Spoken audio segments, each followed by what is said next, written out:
वसमत तालुक्यातील सतीपांगरा विविध कार्यकारी सेवा सहकारी संस्थेचा जिल्हा बँकेसाठीचा बहुप्रतीक्षित ठराव अखेर मंजूर झालाय। या ठरावावरून गेल्या काही दिवसांपासून सुरू असलेला वाद मिटला असून अनिल कदम यांच्या नावाने हा ठराव संमत करण्यात आलाय। सतीपांगरा सोसायटीचा हा ठराव गेल्या काही दिवसांपासून संपूर्ण जिल्ह्यात चर्चेचा विषय ठरला होता।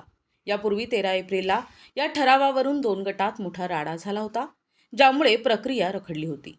मात्र सोमवारी झालेल्या बैठकीत दोन्ही बाजूंच्या समोपचाराने आणि शांततेत ही प्रक्रिया पार पडली।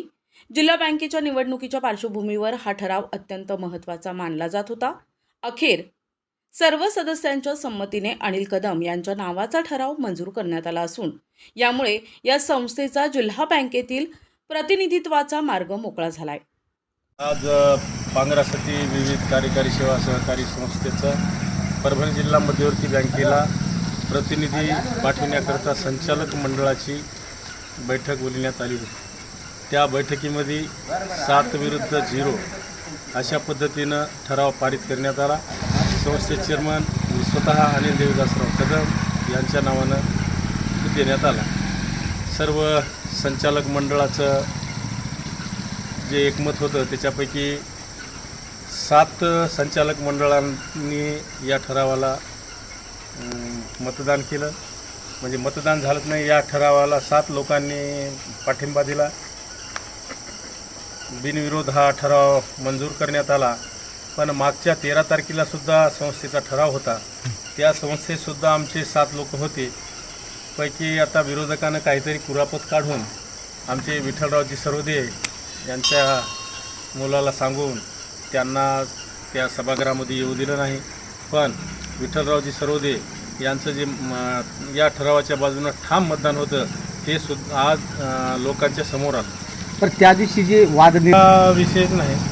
आता विठ्ठलराव यांना न येऊ देण्यासाठी त्याच्या मुलाचं होतं, तर आम्ही म्हणलं बाबा वाद करू नका, तुमच्या मुलाला तुम्ही घेऊन जा। वाद त्या ठिकाणी थांबला, पण नंतर बाचाबाचीतून हा वाद झाला। त्या ठिकाणी मी नव्हतो, मी आमचे गिरी महाराज संचालक यांना घेऊन सभेच्या ठिकाणी आलो, कारण सभेला सुरुवात झाली होती, वेळ झाला होता, 5 मिनिटं सुरू झाली ते सभाचा वेळ होऊन। म्हणून आम्ही इकडं आल्यावर तिकडं मग पोराच्या बाचाबाचीतून ते राडा झाला। या वातावरणामध्ये आमचा या संस्थेचा ठराव, काय नाव आहे संस्थेचं?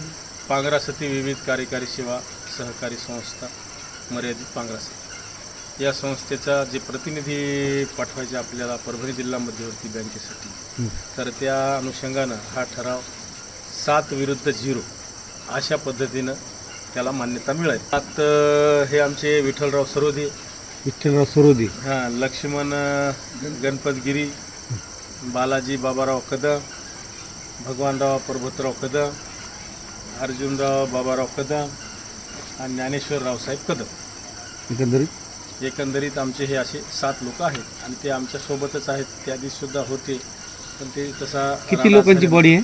बॉडी आहेत 13ची, पैकी 1 जागा रिक्त आहे आणि 2 रिक्त राहण्याचं कारण काय? रिक्त राहण्यामुळं ते उमेदवार न मिळाल्यामुळं जागा रिक्त आहे आणि 1 चुलती आमच्या मयत झाल्यात। आज सुद्धा आमच्या सोसायटीच्या उपाध्यक्षा सरस्वतीबाई बापूराव भोसले यांचं सुद्धा दुःखद निधन झाल्यामुळं आमच्या संस्थेला 2-3 लोक कमी झाले, म्हणजे एकूण 10 राहिले। 10 पैकी 7 सोबत 3 गैर। त्यावर काय तोडगा? आता शासनाच्या नियमाप्रमाणे त्याला जागा भरण्याचं वगैरे काय प्रयोजन असं ते होईल। प्रतिनिधी नंदू परदेशी, NTV न्यूज मराठी, वसमत, हिंगोली।